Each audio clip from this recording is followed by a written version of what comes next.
there's one thing Rockstar absolutely cannot afford to mess up with GTA 6, and I don't believe they will, but it's always possible, so let's talk about it.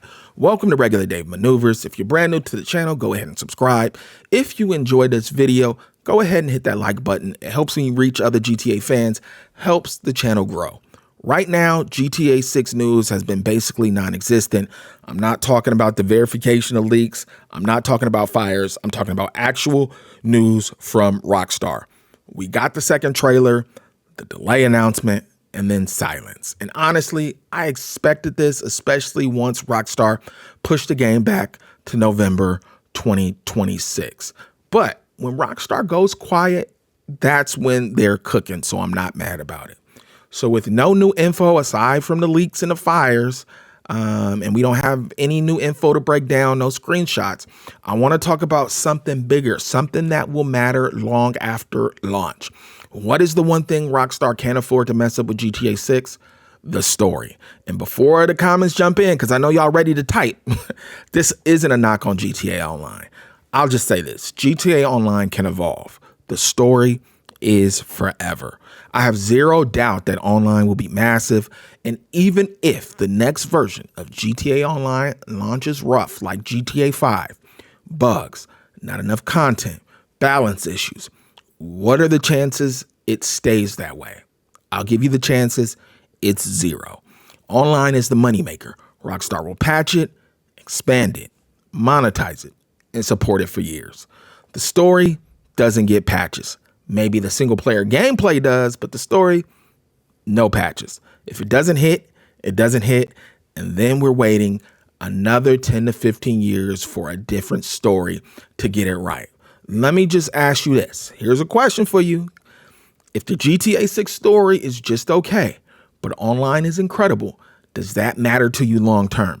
Because for me, the story is what defines the game's legacy. So what does Rockstar absolutely have to nail? It's one thing to say it needs to hit, but we got to tell them what we want. And I'm telling you what I want. First, connection to the characters. A great story makes you feel something. I finished the final season of Stranger Things, and I was fully locked in with those kids. You care about what happens to them. Same thing with The Last of Us and Ellie. GTA needs that same emotional pull. Jason and Lucia don't need to be likable, but they do need to matter. You can love them, you can hate them, question their decisions, get upset about them, but the one thing you can't feel is indifference, right? What GTA protagonist did you connect with most and why? Because to be honest, I wanted to ask that question because I don't have an answer. I'm not sure if I've actually connected with a GTA protagonist. Love CJ, love Franklin, but I'm not sure if they really I'm connected with them like I was Ellie from The Last of Us, or with the kids from Stranger Things, right? They make you feel something. All right. Second thing GTA has to connect with or has to nail is pacing, right?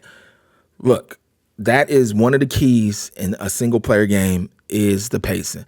Big moments only feel big if the game earns them. Rockstar has to know when to slow things down, when to hit the gas. If everything is loud, nothing feels important. Is everything slow, the game drags, right? What would I rather have? A shorter, tighter GTA 6 story or a massive story? But when you have the massive story, that risks pacing, slower pacing, or too many big moments. Honestly, I know what the answer is for me. I'd rather have a big, massive story. We waited this long. I want to be playing this game for hours. Get active in the comments. Let me know what you prefer. But I take the big story with the risk of bad pacing. Look, Rockstar can patch systems. They can expand online. But if GTA 6's story doesn't land emotionally, if the pacing isn't right, they can't fix it later. Another thing I really want from the story is consequences that matter. Now, I know that's not important to a lot of you because I've said that before and people it's like, nah, Dave. But I understand this is tough. In an open world sandbox game, I get it. Most of the time, what you do between missions doesn't affect the story at all. I understand why that has to be a thing. Rockstar tried to address this in Red Dead Redemption 2 by making your behavior matter. And overall, to me, it worked. But there were still moments where the connection didn't fully land, and I got every bit of confidence. GTA is going to try to figure out how to do this in some way. The total cohesion, I understand, it's impossible. But the more the world reacts to you based on your decisions, the more believable the story becomes. Look, let me ask y'all, because I remember getting pushback from this before.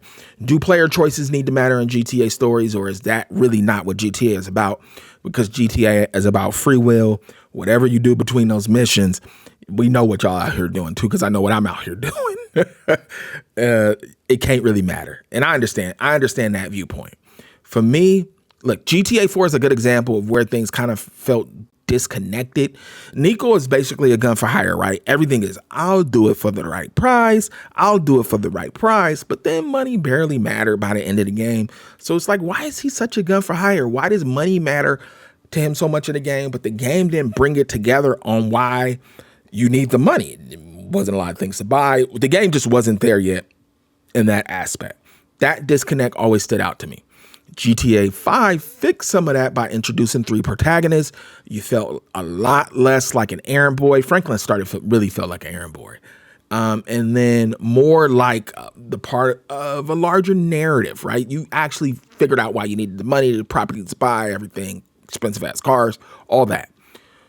One last thing. Let me throw out one last thing. This is a bonus on what GTA 6 needs to get right. I would say, look, it doesn't get talked about enough. Replayability. Normally, once I finish a single player game, I'm off it. I don't really watch movies over and over, so I don't really play single player games over and over. I might replay something for YouTube, but in general, that's just not what I do. And the reason why is I don't like going over the same thing over and over. But it would be nice to have a lot of different things that you may not see on the first time around that you can replay, and it kind of feels like a new game. Look, think about it. Years later, what do we remember about GTA?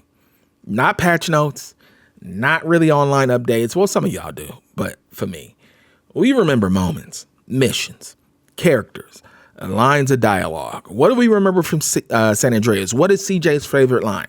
Oh, shit, here we go again. The actor itself, CJ, repeats that line because that's his signature.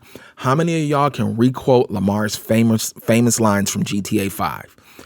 That's why the story matters so much. It's part of GTA that sticks with you long after these servers change.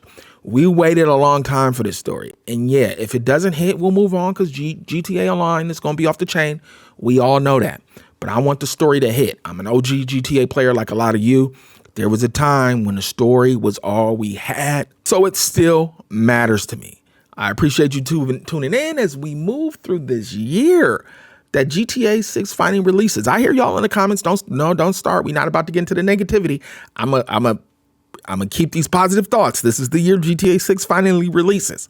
As news drops, we'll break it all down. And in between, we're going to keep having conversations like this. Drop your thoughts in the comments. I definitely read them all. I'll get at you guys another time. Peace.